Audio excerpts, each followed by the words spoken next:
Alright, so we just got this all connected, a new hot water heater, and like a minute after turning it on, the power button, it alarmed at us.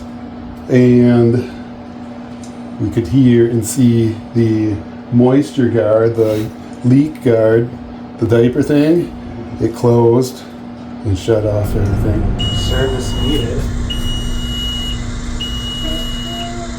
Service needed? Well, we're in a really wet basement, so if you got a wet basement, you might need to disable the leak guard because we always leak down here from everything. So we don't want our hot water heater shutting off every time we got water in the basement. So let's show you how to disable the moisture sensor. Remove your lower panel here. We got some purple and yellow wires coming into a harness here. Coming out the bottom of this harness, you're gonna see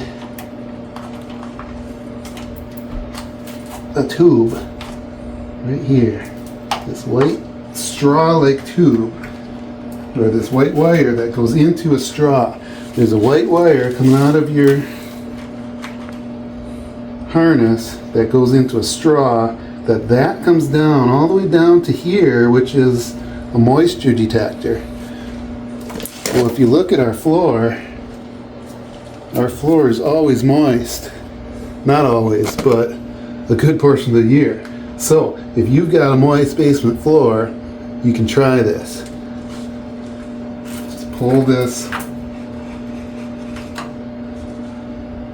moisture sensor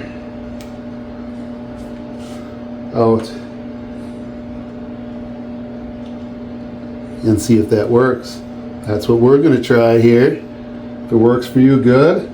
If it doesn't work for you, you didn't hear it from me. What I'm going to do now is I'm just going to coil it up inside of here.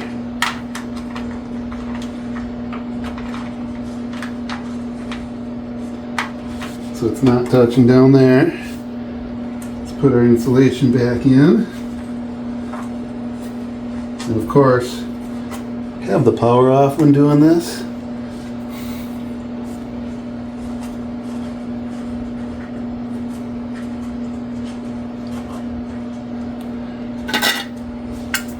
And put your cover back on. Awesome.